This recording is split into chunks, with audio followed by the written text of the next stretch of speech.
So welcome back to Third Age Reforged, and this was a replay that I received very recently, but I decided to push it up to the top of my backlog, mainly because it's a map that I haven't seen since it was given a little bit of a rework, and that's DUNHARROW. Now I have shown DUNHARROW once before, but it was the version that, the previous version to this, and there was only one way to get up to this upper area. There was also a large camp down in this area of the map over here, but that has been removed. Not that I'm too upset about that, because this area of the map was hardly ever used anyway. It was mainly focused around this area up here on the cliffs, and there was only one way into this area before, but now there is two. There is a way through the trench at the back, as well as the winding cliffside approach at the front. So that's good. So that means that there's going to be a little bit more variety than just a single choke point. This is still going to be very heavily focused around the choke points. However, if the defenders allow things to get too out of hand, then they will certainly lose due to their lower numbers. It's a 2v4, and usually the attackers have a pretty significant advantage when they only have one more army than the defenders, let alone two. We'll have a look at all the attacking armies first of all based around the cliffs, and we'll start off with this army over here, which is Savage Paradox playing as Angmar. Angmar, of course, can be very effective on the attack. Looks as though he's gone for a much smaller but very highly elite army. This could pay off, this could go badly, however. He's got a couple of units here of the Guardians of Khan-Doom, which again is unsurprising. You see them in pretty much every Angmar army. He's also got a couple of units of the Gundabad Guard, which are a little bit cheaper than the Guardians of Khan-Doom, but then they are spearmen, so they aren't quite as good in melee, but of course they come with all the upsides of spearmen as well, such as the effectiveness against cavalry, although in this battle, not likely to be seeing too much cavalry action. We also have two units, I believe, or is this just one? Well, I think it's two, based on the columns, of the Blackwatch Legion. Now this is obviously going to be a good choice on this battle, because the choke points, if the defenders lose them, is pretty much going to be game over. So the Blackwatch Legion are one of the best units at pushing enemy lines backwards, but it is two Elven armies on the defence, so the Blackwatch Legion will take horrendous casualties if they push before the attacking army is ready to push with them. It looks as though I see where most of his money has gone, because he's gone for two units of witches, I think, which again, in this situation, could actually work, considering the very heavy choke point nature of the map, although it could also backfire horribly, because of course the elves have got a superior position, and with their archers you would imagine the witches are going to be one of their first targets when they come into range. Also got some Trolls of Gundabad and the Trolls of Angmar, so again, you see this quite a lot from a lot of Angmar players, although to be fair I usually see Second Pink playing as Angmar. Both of these units are pretty good in tandem with one another. The Trolls of Gundabad have got slightly higher attack, the Trolls of Angmar have got a big shield value and slightly higher defence, but both of them are obviously going to be juggernauts in the frontline fight. And then over here finally we have the General's Bodyguard, the sort of Witch King adherent over here with the big spiked mace, the Witch Round Blackguard. And we've seen time and time again how effective these guys can be in a grindy fight, which is likely going to be what their job is going to be here. Meanwhile, the central attacking army in the first, well, the sort of the northern approach, we have Khazad-dûm, which again are going to be a very useful faction to have here due to their weight and the fact that they are going to be difficult to kill. 4th Legion Shield Guard forming up the first line with the armour upgrades. Now, they can push. They're obviously not going to be as good as the Blackwatch Legion, but they still can do it. Again, the infantry malus will hurt them a little bit, but the dwarven units tend to be good enough to sort of offset the maluses more than sort of standard human spearmen, and the 4th Legion is certainly of good enough quality that the spear malus doesn't seem to hit them as hard, but it is still present. We also have the Guards of Khazad-dûm, probably the most durable heavy infantry unit in the game outside of speciality units, because they of course have 3 HP. They do not have armour piercing like the Mithril Guard, but in this sort of situation I think the added survivability could help them quite a lot, and the AP isn't likely to help them too much either. I can't believe you've done this. Why would you disrespect me like this? I don't know if the microphone picked that up, but a massive helicopter just went past the window. Anyway, we have some 3rd Legion infantry, which also have the armour upgrade, unsurprisingly of course, and in this situation they should do reasonably well, although Elven units with their higher skill will still be able to beat them back. Just in behind them we also have the Warriors of Khazad-dûm with the armour upgrade as well, slightly worse, but also slightly more numerous and slightly cheaper, and some cannon fodder is going to be useful in this situation, because if they just brought elites they wouldn't have the numbers to push through the elves. Meanwhile at the back we've also got some Sons of the Fallen, some nice spearmen again, they can push through as well. It's difficult to tell exactly what they've got, but they also have a unit of Mithril Guard here at the back. And is this the General's Bodyguard, or is it the... Now planes going past the window. Unbelievable. Meanwhile, Mithril Guard, so this is not the General's Bodyguard, I don't think. No, there it is, there's the General, so yes, Balin is going to be in his Mithril Guard. So that's going to be Khazad-dûm leading the charge, presumably. a second Khazad-dûm army as well, and they are laid out in a fashion which I'm going to be able to go through their composition a little bit more easily. We've got 2 units of the 4th Legion with the armour upgrades, of course, and again more warriors of Khazad-dûm with the armour upgrades. I like the fact that all of these units have got armour upgrades. It's going to make the Elven Archers a little bit less potent. We shall see how that goes for the more 3rd Legion. We've got a unit of Legion Bodyguard as well, which of course again multiple HP. Sons of the Fallen, Guards of Khazad-dûm, and the Mithril Guard, and his general is going to be in one of these units, I think. Yes, he's going to be in the Guards of Khazad-dûm. So, the final attacking army, going to be here at the back of Dunharrow. We have another Khazad-dûm army, so it is going to be quite difficult for the elves to keep a straight line against all of these heavy-hitting dwarven units, heavy mass as well. He's got some 4th Legion without the armour upgrade this time, although I think he's gone for a little bit more of a numerous approach, seeing as he is on his own at the back here, which is understandable, because if this attack fails, then the elves will be able to focus all their attention on the front. So armed CGM's army is going to be very important here. He's got a lot of 3rd Legion, which again do not have the armour upgrade, and he's got some warriors of Khazad-dûm, which once again do not have the armour upgrade, but again he's going to be able to afford more of these units as a result. He's got some Mithril Guard. He's also got some Dwarven Miners as some chaff. Their AP not going to be very useful in this situation. Before we move on, Longhorn playing as that Khazad-dûm army. But now we shall go through the defending armies. Starting off with Nubiwan, which I believe this is the player that sent me the battle. So big thank you to him. And he is playing as Lothlorien. He's got some Ethel Tirith here. Of course, the Elven Archers have a very superior position, but they do need to get into exactly the right position if they want to have the biggest effect, because otherwise they'll just be shooting their arrows up into the air rather ineffectively. Here Epang and... hang on a moment. Mirkwood, Nubiwan. Oh no, he's playing as Mirkwood. Call Me Daddy is playing as Lothlorien, naturally. So, he has got some Here Epang. We're going to be just going through all the armies at once because of course they're all in the same place. Some Aradirith Amon Lank, which of course can double as nice AP infantry in melee, which is going to be quite necessary against the Dwarven and Angmar units. We've got a couple of units here of Delupang, Em and Dwyer, which are of course rangers, so their body piercing if they get into the right position will be devastating. We saw in the last battle I posted how utterly devastating the rangers can be if they're in the right position, and they will need to be here because of the extreme number advantage the attackers have. Maethir Lasgellen, so some javelins, again going to be useful against the dwarves. Here on the front line we have a combination of Karas Galadhon's Guardians with some Lothlorien spears. Very good front line this, and obviously they're going to need to hold for quite some time. Here Eak, and then here is the primary Mirkwood force, a couple of units of Here Lang, but 3 units actually of Here Alth, and then 2 units of Here Eak. At the back over here we can see some Yar Ithalion Nanwaith, which are of course extremely deadly in a prolonged fight, very skillful. Then at the back we have more Karas Galadhon's Guardians and Lothlorien Spears, some Lothlorien Archers, a 3rd unit of Karas Galadhon's Guardians, as well as some Galadhon Nobles, Lothlorien Spears, Lothlorien Archers, some Sindar Archers. So I think it's fair to say the elves have been given themselves slightly more money, but even with all of these elites, you know, they haven't managed to just sort of stack their army fully with elites, so they're still going to have their work cut out for them, I think. Here Epang. And then here is a bulk of Lothlorien forces, some sword masses, 3 units of Lothlorien warriors with those AP axes, and then more Aradirith Amon Lank, as well as the Argway Nanway, and some Here Epang. So, without further ado, let's begin. So I do feel as though the key to this fight is going to be this new approach. The approach through the trench over here, because if the elves can stave off the rear attack, and if the rear attack burns out too quickly, they will then be able to focus all of their resources into this area at the front. And of course that's going to be bad news for the attackers from the front. Now there are numerous positions which the Elven Archers will be able to take up. Whoever comes up this cliffside approach first is unfortunately going to have to take the brunt of most of the Elven arrows. There's not really anything they're going to be able to do about that per se, they're just going to have to sort of take it on the chin. But fortunately for them, Satan's army, the Dwarves of Khazad-dûm, will be able to take that better than most. They will still take heavy losses, of course, simply because of the extremely superior position that the Elves have taken up, the Aradirith in the perfect position, of course.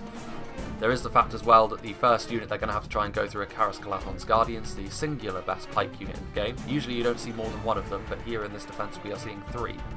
So that's nice. And they are going to be backed up by Lothlorien spears, so they do have a bit of mass to them as well with those spears and shield wall. And based on how thick the defence is likely to be, pushing through them is going to be difficult. You know, you always need to know when to push and when to hold off. And you can't just push right from the off. There's also going to be some Here Eak, so they are going to just blob up very much on the upper level of this defense over here, which again is understandable. You can see the trolls coming into view there in the background. So let's see here. I was able to turn the graphics up slightly for this one as well, which is nice, so we're not on the sort of basement settings that the game has to offer. Satan also has some Legion bodyguard. What a name that is. I don't know if they're going to send the trolls in first. I feel like that might be a little bit of a mistake. Wait for a little bit of the of attritional damage to happen and then commit the trolls. If you commit the trolls in first, then yeah, they're going to do a fair amount of damage even to the Karos Kaladon's Guardians. But having said that, they're also going to burn out pretty quickly, and you can't afford to lose a heavy hitting unit like the trolls so quickly.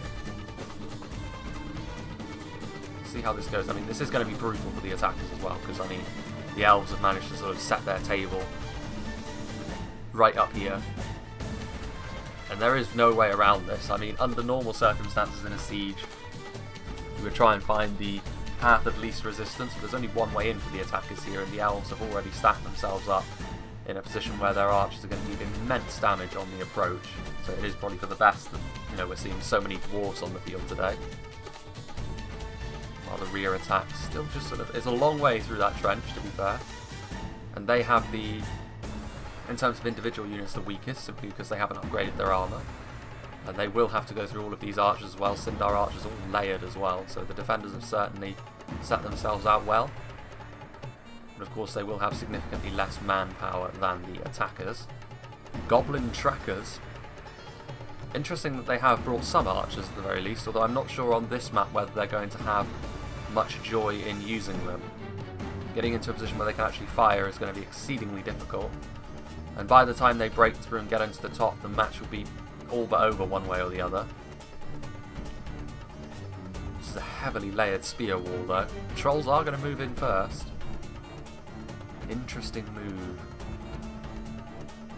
I mean, the trolls will be able to stand up reasonably well to the arrow fire, especially the trolls of Angmar. Oh, they're going back down. Gonna let the dwarves go in first. Again, the witches could be the wild card here. I feel as though what the attackers need to do is Satan needs to move in as the sacrificial lamb, first of all, as the first Khazad-dûm army. Try and absorb all the arrow fire the elves have to offer. And then the witches and the trolls could be the thing which break the back of this elven defence then. We shall see then. That relies heavily on the Angmar player doing exactly the right thing, because they do have another Khazad-dûm army. Longhorn's army is all ready as well. It's going to be... not really sure how to predict this one, because it is such a nasty looking defence, but past experience has told me that 2v4s rarely go in favour of the 2. Very rarely, actually. I think I've only... you know, it's definitely 1 or 2 that I might have shown throughout my whole run of doing Third Age Reforged. Well, we'll have a look through the trench. We can see that CGM just sort of slowly moving forward, which is good. He definitely needs to pace himself, because he needs to distract some of the resources from the Elven defense towards him. It's very unlikely that he's going to win the match all by himself here at the back. But if all of the archers were pointed at the front, that would be a real problem. There are the witches, staying well clear of the elven archers. Although with the superior high ground they've got, I wouldn't be surprised if the witches were actually in range of the elven arrows. If you can kill the witches, honestly, I would say the elven defense is in a pretty good place. But I think I will make a little cut here until the attackers are actually at the top of the hill. Well, this is going to be the brutality of DUNHARROW at its finest. You can see that the Elven Archers have got the perfect position, and now we can see the Delupeng, Em and Duia are getting into position, ready to use their body-piercing arrows, and that is the juiciest target you could ever see for the Elven Archers. I'm a little bit surprised that the attackers are not trying to... I guess that there's a few manoeuvring difficulties on this pathway up here, but I am quite surprised that they're not trying to get into melee as quickly as they possibly can, because the longer they stay here, the longer the Elven Arrows are just going to have the opportunity to pepper them down. They're going for the Trolls, I believe, but I shudder to think the level of kills that the Delupeng could get in this situation. Body-piercing arrows, of course, we've seen how powerful they can be. But I am very, confused as to why the attackers are not showing a little bit more urgency to move forward. The longer they stay on this pathway, the worse it's going to be for them. They need to get into melee as quickly as they possibly can. Start doing some damage to those elven ranks. Otherwise this battle is only going to go one way. Now we can see that Satan's army is now moving forward as a big blob. Interesting to see how effective that blob actually is. The Karascalaton's Guardians are good, but they can't hold back an entire Dwarven push. But it's okay because the elves have got plenty of spearmen on hand to help with that. And also they'll be getting hit in the back by this unit of Aradirith, as well as receiving some support from the Maethir as well. I think the Snaga are moving forward, which is good. We'll finally see a melee engagement. Snaga, of course, have taken some damage on the approach. Here we go then, the first melee engagement. And it's going to be the Snaga up against the Karascalaton's Guardians, which of course is a fight which is not going to go too well for the Snaga. Defeat is a distinct possibility, naturally.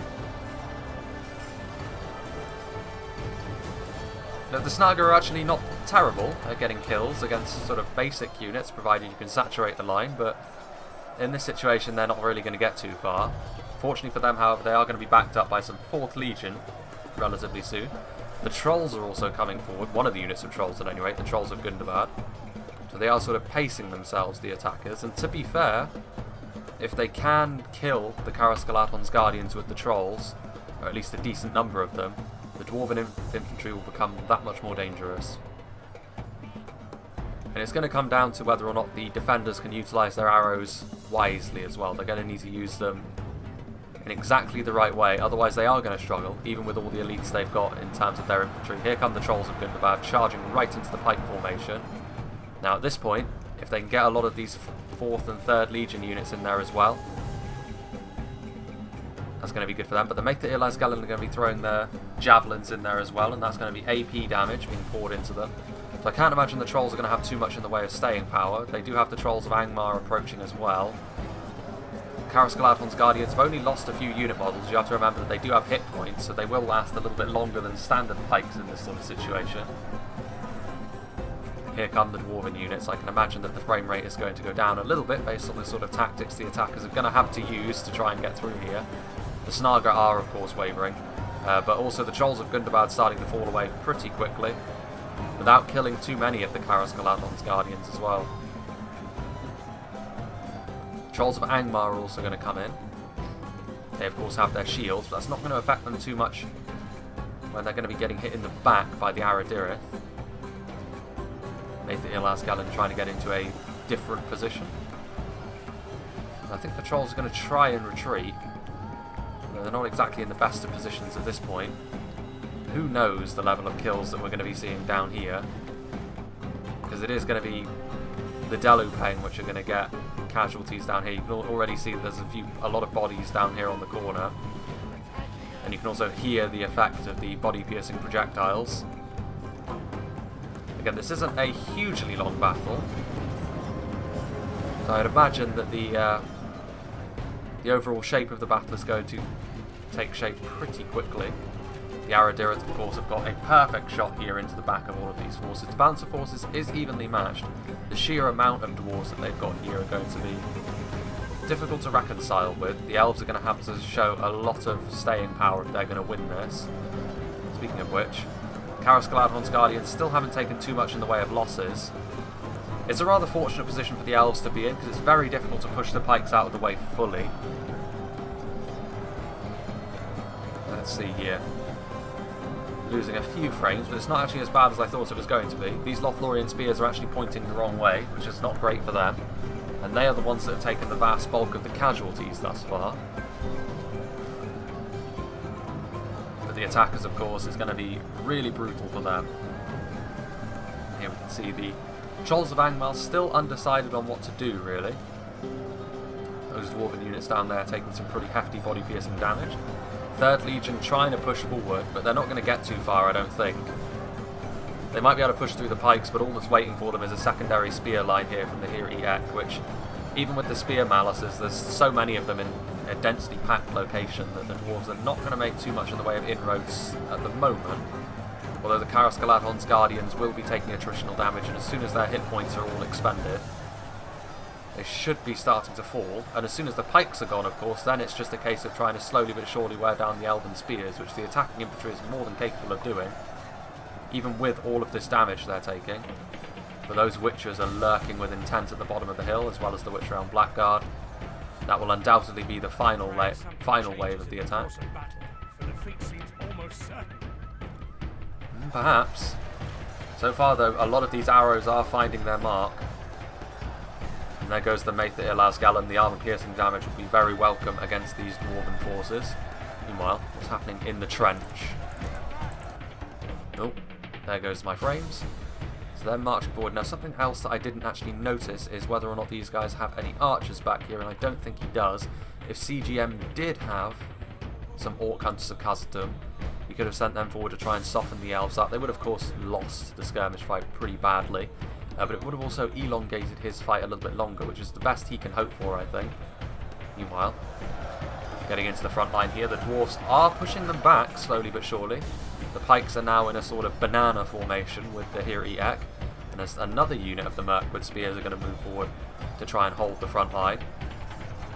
3rd Legion Infantry on the front, and of course with the armour upgrade and the generally high stats of these dwarven units in general, they are going to be fairly difficult to get rid of, all things considered. And then you have to remember, of course, that the dwarves still have units like the Guards of Khazad-dûm and the Mithril Guard to bring to the battle as well. Ooh, we've got Ethel Tirith now in position, also assisting the Aradirith Amon Lank, shooting these guys in the back. As you know, the Ethel Tirith are shooting them on the approach, trying to do as much damage as they can. Here Ipeng also. Based on the position, the elves sort of can't really avoid shooting some of their arrows into the floor, just based on the difficulty of actually positioning your unit right, and you can see Nubi-1 is actually trying to sort of make it so that he's wasting as few arrows as possible, which is of course very wise. We can see Longhorn's army is now starting to join the front with Satan. But still, it's going to be a lot of casualties they're taking. Now some Maith Ilasgalan that are out of ammunition going to be committed to the front line to stop them from pushing. Because you can see what the dwarves are trying to do here. They're trying so desperately to push this initial defence out of the way. Because if they are successful, this battle will only go one way, I think.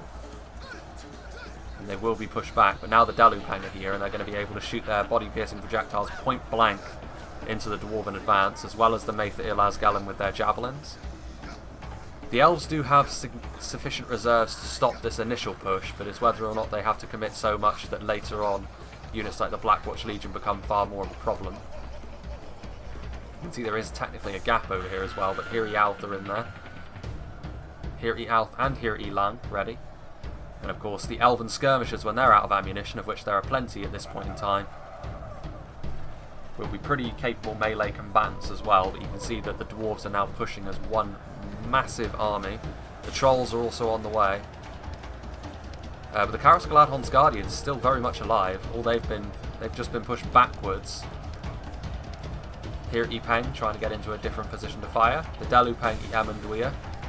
The time has come to sort of focus their efforts on trying to hold the front line, because if they lose this, I can't imagine the elves are going to do very well for themselves. Now the Trolls of Angmar are here. They're going to be trying to push up over to this way, but look, there go the frames.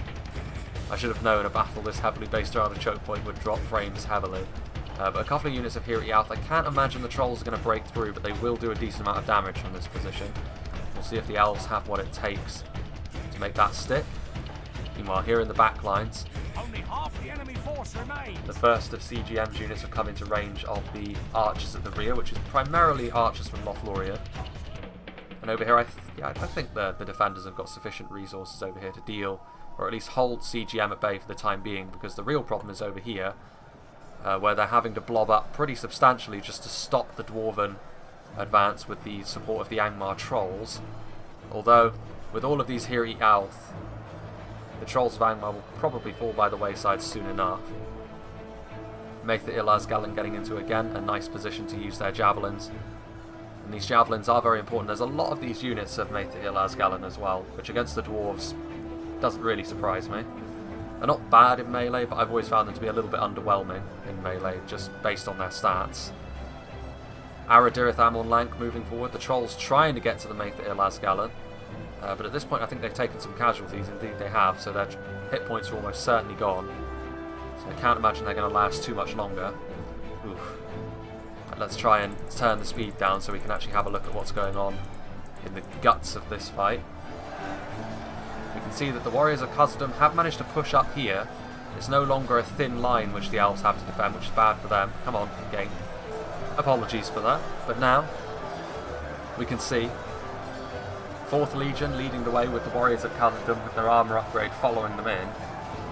However, eventually the Elves are probably going to be able to throw off this initial attack, but it's the units that we can see at the bottom of the hill there, the Mithril Guard, the Guards of Khazad-dûm moving up, and it is a steady stream of reinforcements that the Elves are going to have to deal with. Now they do have more units. They have another unit of Karas Galadhon's Guardians which can guard this road over here. They've got those Lothlorien Warriors, which the AP is going to be extremely useful in this situation. And they of course have here Ilang as well. They've got a lot of skirmishers which are now starting to run out of ammo, which they're going to have to utilise here. And of course they still have a lot of archers firing into this position, which are going to be doing a ton of damage. Let's go back up to 1 speed. My mouse is just falling apart, which is very unfortunate. Here Ilang being committed to the front line. The dwarves are really pushing, but this is going to take a toll eventually, and if they cannot break the elven line with this push, their army's going to fall apart. There is only 10,000 frames left, so one way or another this battle is going to get decided relatively quickly. The Trolls have sort of started to fall away now. They did a decent amount of damage and they did manage to push through a little bit, but ultimately they weren't able to make their advances and gains stick. Now there's some Lothlorien Swordmasters on the front line, as well as continuous fire from the Maitha Ilasgalan. And those armour-piercing projectiles are going to be very, very important for thinning out the ranks of some of the tougher units of dwarves, like the Sons of the Fallen. Legion Bodyguard now on the front line, so that's a multiple HP unit. That is a horrendous blob over there. Let's go to a part of the battlefield which is maybe not quite so frame intensive. We can see over here that finally CGM's armies, they've been moving forward in shield wall to try and mitigate some of that arrow damage, which is understandable. They are going to start to get into melee over here, but once again you can see there's going to be the combination of Lothlorien Spears and Karas Galadhon's Guardians, which should be sufficient to hold this force at bay for quite some time. The dwarves can try and push through here, but I don't think they have as much success, especially seeing as CGM has sort of layered his attack, where the first unit he sends in is likely going to be mostly dead by the time the other ones get in there, based on how slowly units move when they're in shield wall. But meanwhile, let's go back to the horrors of this low frame rate over here. This unit of Karas Galadhon's Guardian being accosted by a single troll. Now you can see that some of the Angmar units are getting into the combat. The Guardians of Kharn-dûm, they're shaken, which, considering the fact they're a unit which inspires nearby units, is, you know, that's a pretty big achievement there. Ethel Tirith and the Yaragwe Inanwe still firing on the forces as they approach. What are they actually going after? Gundabad Guard? They should be going after this blob over here, because they can't miss, and this is where the primary threat lies. The attackers still just trying to push their way through. The Blackwatch Legion could prove to be really clutch at this point, because they have managed to break a hole in the line, and at this point these Lothlorien warriors are needed badly, because their AP will be absolutely vital to killing off units like the Blackwatch Legion. There's a hole here that the defenders need to close, otherwise this battle is going to go in favour of the attackers very, very quickly, and spearmen are not going to be sufficient. You need to use these Lothlorien warriors. This is why you brought them. You can't afford to keep them in reserve for the possibility of this fight over here when you're already losing the fight over here. You know, and this is a battle where there's not really too much else to focus on, so there's really no excuse for missing this. They have committed forward the Arthalion Inanweth, which all things considered are a very strong unit, and they will be able to do a lot of damage, but here I think the horse might already be bolting, because there's now orcs just pouring in, there's dwarves, the cohesion to the elven lines is starting to fall apart a little bit, and that leads me to believe that, you know, the battle might be lost at this point. I mean, it depends, because there is no more reinforcements on that. Well, there's some which are on Blackguard on the way up, but the numbers of the attackers on this side has been cut down pretty substantially. Those Gundabad Guard, I think they're going after the Aradirith, which actually is one of the targets you wouldn't think they'd go after because they're AP and melee. The Gundabad Guard will not be able to beat the Aradirith 1-to-1. They'll be able to stop them firing, but little else. Maethir Ilazgalen firing their javelins. The Mithril Guard going to be pretty difficult to stop, all things considered. Let's go and have a look at what's going on here at the back. And yeah, you can see these Warriors of Khazad-dûm, under most circumstances, they're a very good frontline unit relative to others, but in this situation when they're having to go up against Karas Galadhon's Guardians and higher tier Lothlorien units, they're really struggling to make many inroads. And there's also a lot of these units that are in reserve back here. Now we can see Lothlorien warriors. 2 of them are actually moving over to attack CGM. This other unit of Lothlorien warriors is moving over here. Despite the chaos, the elves have managed to form up some sort of lines, and I feel as though this is because the attackers didn't have all of their units on station to pour in all at once. They had to sort of move them up the hill a little bit, which has been their saving grace thus far. Witchround Blackguard defeat is a distinct possibility. They're taking arrows in the back, and they're facing a highly skillful armor-piercing unit from the front. And these Mithril Guard are taking point-blank shots from the Hiri Peng as well. The Gundabad Guard are routing. Here come the Witches, though. This could be it. Oh, hello. I've missed that, but those Witches absolutely grilled a huge portion of the Elven infantry. Those Witches coming in clutch. Here we go again. Oh. Defeat seems almost. We've lost half of our men. That's going to be the end. The Witches have single-handedly just destroyed a whole portion of the Elven defense. And that's the thing, I think when the elves lost their cohesive line, they lost the ability to keep track of units like this. The Witches will now be focused down by all of the Elven archers that are free to shoot them. But that might be it. I mean, that was a lot of Hiri Alth and Hiri Lang that they lost. To the extent that I'm not sure they can reconcile that anymore. And there's another whole unit of Witches there. That's absolutely lethal. Utter devastation there. I think we've seen the Witches at their peak in this battle. They're so risky because so often the defenders will immediately target them down when they get into view, but the defenders lost track of them and they will pay the ultimate price for that, I feel. There's still a lot of these Elven units running around, but oof, that was brutality.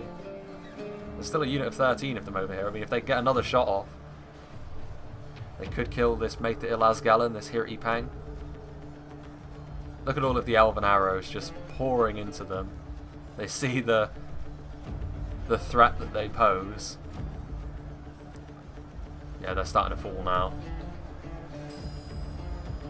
I don't think they're going to be able to get another shot off. Maybe. These Sons of the Fallen are going to assist these Mithril Guard in melee. Ethel Tirith and the Argueti Nanwith trying to get into a position where they can shoot into the attackers. But at this point, the attackers are pouring into the settlement. And yeah, all of this stemmed from the fact that the Elven line started to fall apart. If the Lothlorien player had been a little bit more on the ball, if he had committed his Lothlorien warriors to this area over here, the line never would have fallen, I don't think.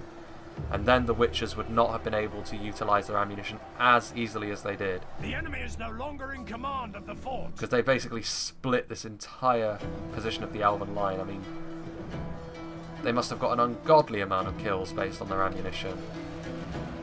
This area over here, though, the Dwarves have managed to push through once again, but they haven't really managed to push through into a warm welcome because they're going to still be held at bay.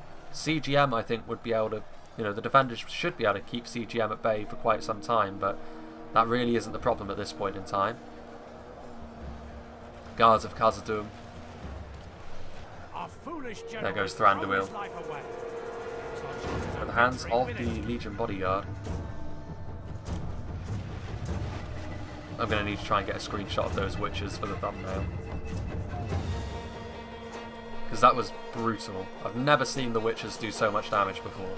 Admittedly, it was 2 units of them, but it was such a perfect blob that they just destroyed. All of those kills were on good quality Elven units as well. Gundabad Guard fighting against the Arguay Nanwe. Obviously there's only going to be one victor in that battle. The Ethel Tirith are going to be accosted by the Sons of the Fallen, which again, only going to be only one victor in that battle as well. And initially the defense was going so well. You can see just how many bodies are in this section over here and how many of them are crispy and burnt as a result of the witches just destroying that area of the Elven defense. And again, the resilience of the dwarves shining through in this battle as well. If this had been a more lightly armoured faction, their forces would have been devastated on the approach up this hill, but the dwarves were able to take it a little bit better than most others, and ultimately that allowed them to keep up the defence for a little bit longer than they otherwise would. But naturally, it's actually still close percentage-wise, so the defenders must have been winning by a fair amount before those witches butchered or grilled so much of the Elven resistance. But it looks as though Dunharrow is indeed going to fall at this point. I can't see the defenders managing to pull this back. There goes one of the attacking generals. Don't think that's going to be enough though. CGM still has a decent force to commit forward as well, of 4th Legion. All he needs to do is just keep up the assault here on the back. Keep all of these Lothlorien elites tied up. Here we can see the Sons of the Fallen, obviously the Ethel Tirith. Most Elven skirmishers are very good and they can double as frontline infantry. The Ethel Tirith are not. They are the lowest tier of Lothlorien archer. In a similar vein to the Eldar Makar. No, the Eldar Quinga. Eldar Makar are the infantry. Arguay Nanwe versus Mithril Guard. A fight of elites, but the Mithril Guard, they've proven their worth as well. There's just durable units. The Guards of Khazad-dûm, of course, as well. Only 20 of them remaining. So their 3 hit points have been shaved off as the battle has gone along. They're still taking arrow damage as well. But obviously 3 hit points, difficult to reconcile. This goes to show that you need to maintain your line. You can't take any liberties with it in this sort of situation. When you're outnumbered like this, you need to keep the attackers bottled up. If you allow them to even get the slightest gap and pour in, it's already over really. Especially when you're outnumbered by 2 armies rather than just 1. You need to be more on the ball, especially in a situation like this where there isn't really much to focus on other than the maintenance of your line. I feel as though, you know, there's less excuse for it here. If there was more going on, sure, I can see why you'd overlook it, but not on Dunharrow. There goes Haldir. Dying, as he is wont to do. There's the Legion bodyguard.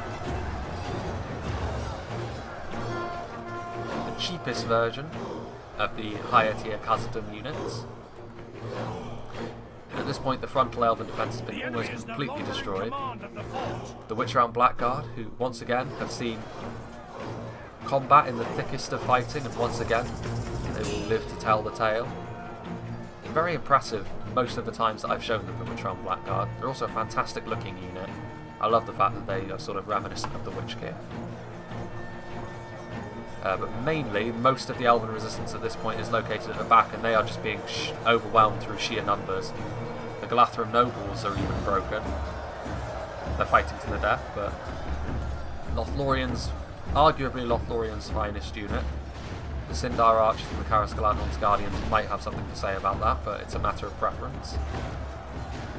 And now it's just a matter of search and destroy, really, for the dwarves and their orc allies. Our foe's taken control of the fort. Not really much of a fort. The enemy is no longer in command of the fort. Our men have taken control Made the of Ilaz the Galan fort. routing.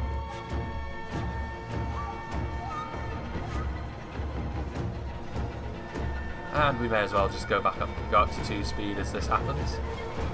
These Lothlorien archers slowly but surely being worn down by the Sons of the Fallen. More spearmen approaching as well. Any other fights happening? Doesn't. Oh yeah, there is. More Maitha Ilaz Galan. All of these javelins. Be interesting to see who got the most kills in this fight out of the Elven players, because certainly they will have got more kills overall than the attackers. Our allies have fled the field like cowards. Well, it's going to be just these Maitha Ilaz Galen, I think. As we're into the final 1,000 frames, but it's not like there's much else going on in the battle. Guards of Khazad-dûm taking point to execute the final few elves that are on the field. Guards of Khazad-dûm all bloodied up, but ultimately a fairly convincing win for the attackers in this sort of situation. It was in the defenders' favour for a long time, but goes to show how powerful the Witchers can really be. Because they turned the match around all by themselves. They killed so many of the elves. I don't know, like thieves in the night. Yeah, Lothlorien could have done a lot better, to be fair. Satan did very well, obviously, taking point. But yeah, you need to do a lot better in terms of kills if you're on the defenders. You both need to be getting around the 3,500 mark if you're going to win this. And, you know, I think that ultimately if Lothlorien had managed to reinforce that line more quickly, things could have gone a little bit differently. But let's have a look at what got the kills for Newbie 1. And unsurprisingly, over 800 apiece for the Delupeng, EM and Dwyer, the Rangers, obviously getting a lot of kills thanks to their body piercing. Aradirith doing quite well for themselves as well with that AP and melee as well as their ranged prowess. But a lot of their other infantry actually not doing quite as well. I mean, the Hiri Peng, obviously those are archers. But I think as time wore on, the Hiri Alth would have done a lot better. But of course, they found themselves getting grilled by the Witchers before they were able to lay down kills over the 100 mark. But yeah, the Witchers definitely the MVPs. You know, they can do that. I think Savage Paradox used them to perfection. He held them back until the defenders were starting to struggle a little bit maintaining their line until their attention was elsewhere, and by the time the defenders realised what was happening, it was already too late. A whole portion of their army had already been destroyed. So yeah, very well played. I think for every player in the fight, I think they all did their job reasonably well. CGM obviously getting fewer kills, mainly because all he really needed to do was distract a portion of the army while the attackers did their business at the front. I think Lothlorien could have reinforced that line better, but ultimately, you know, it's a minor mistake which may have ended up costing the defenders any chance they had at victory. But you know, you can't hold it against players too much, considering the power of the Witches is quite overwhelming in that sort of situation. So yeah, I hope you enjoyed this. I hope you enjoyed seeing Dunharrow once again. Thank you to Newbie1 for sending this one in, and I hope you'll join me for whatever is next.